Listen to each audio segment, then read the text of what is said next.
If you're thinking about going it alone and starting your own business, actually making the first step can seem like a monumental obstacle.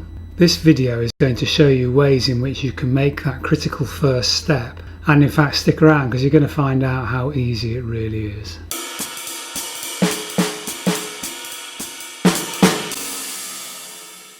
Hi, my name's Gareth. I've been operating my own business now for about 25 years, but more importantly for what we're talking about today, I came from an employed position in a blue chip company, and I had to make the first step out of that and into the world of small business on my own. I know how big that step feels, but here are 3 easy approaches to making the first step into a new life. So the first one I summarise as ready, fire, aim. You've probably heard that phrase said by motivational speakers down the years. What it's trying to say is, don't worry if not everything is in place, just get started. We take these unformed wishes that are floating around in our mind and we start trying to turn them into something which is more real, and that process actually helps solidify your thoughts. And it may be, let's be honest, that once you start thinking about them properly, you realise that you really value your current way of life a great deal and you're not willing to make the change. And that's absolutely fine, because it's done exactly what it is designed to do, which is to make you think in concrete terms about the ways in which you might go it alone. So the idea here is to start taking action, start doing some practical steps designed to get you into the way of thinking and to start putting some flesh on the bones of this rather hazy desire. So I'm a big believer in the idea that you don't really start taking things seriously until you have skin in the game. So if you can isolate something which involves you making a commitment either in monetary terms or in time terms, it helps make you think more clearly about what you're doing.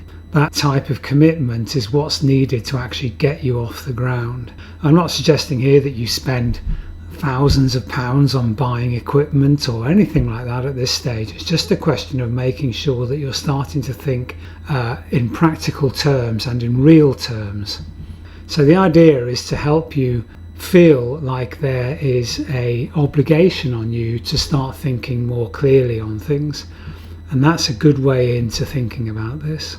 If you have a particular idea in mind, let's start with that. Let's just look at what it entails and maybe take a first step into planning. Maybe talk to a financial advisor, something like that, to start putting flesh on the bones. But what if you haven't got a plan at all? You just want to start your own business, but you're not quite sure in what field. Let's go on then to number 2 in this list. So you really want to start something yourself, but you don't know what. First off, like I said in point 1, let's check your motivation, because you're going to need to be highly motivated to get this thing off the ground. And if you don't feel like you are motivated, let's just park it here and come back to it maybe when things have changed in your circumstances and you feel like this is something that you now have the impetus to actually start thinking about. There's no point in starting and feeling vaguely discontented with yourself because you haven't turned this idea into flesh. That's not the idea. Let's just get something checked out first to say, do I really want to do this? And if you do, great.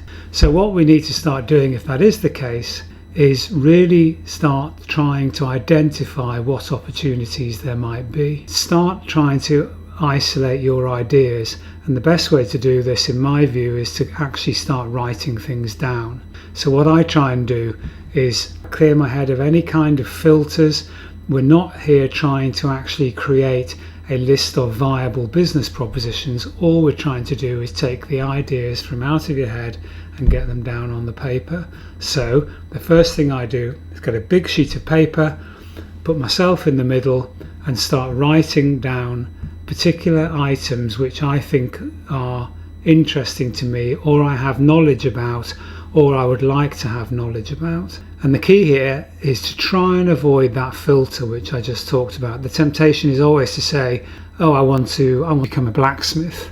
And then you think, well, no, obviously I can't do that. That's a ridiculous idea, and you cross it off. But you've not given it a chance. And if you're really passionate about it, you need to capture that and work out whether there is another way of actually fulfilling that desire. But you filter it right at the first step, you never get to the point where you think about it more clearly.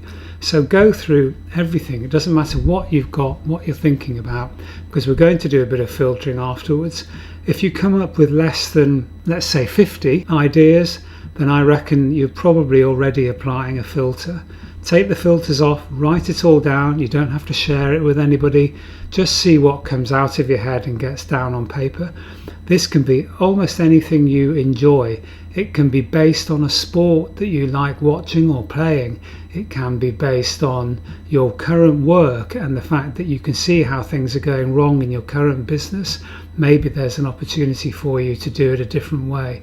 All of those ideas you need to capture on paper. And when you've done that, I park things for 24 hours. Then I come back, because now I'm going to apply a solitary filter, and that is, will I enjoy a job based on this, and am I enthusiastic about it? You can call it passion, you can call it anything you like, but the idea is, would I like a living and a great deal of time spent in this field? Apply a filter which is the only filter at this stage, and that is, do I enjoy it? Am I passionate about it? Because you're going to need it to make this thing work. So what stage 2 has done is to give you a feel for what you might start investigating more deeply, and then we'll move on to actual turning the dream into a reality. We're going to leave that for another video. What I want to talk about as the third item, the fear of getting started. Now this can be a massive barrier, but I'm going to address one way that you can start thinking about this, which removes it kind of at a stroke. So my business is in consultancy, and I work as a one-man band, and I hire myself out on fixed-term contracts into big blue-chip organisations. And frequently I work alongside other people doing similar jobs to the one which I've been contracted to perform. And it has struck me several times that in fact there's no real difference between what I'm doing and what the people working alongside me are doing. In fact, the only difference is the nature of the contract that we have with the firm that we're both working with.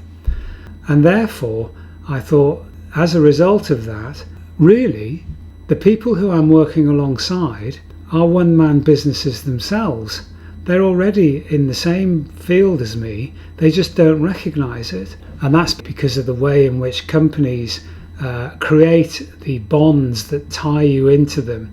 They don't talk of it as being a business relationship, they use words like family, and the idea being that you stop looking at it as a transactional relationship between you and the company. If you take that away and do start thinking about it in those terms, what you quickly come to realise is that you're already in business. You already have quite a successful one-person startup going, and it generates you regular income, and you're in charge of it, and it has plenty of assets going for it, but you're already in business.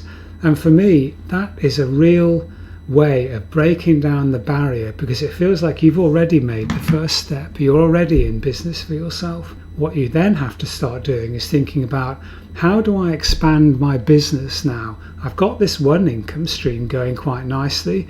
What other income streams can I start which maybe complement it, or I can expand into? And you stop thinking like an employee and start thinking like a businessman.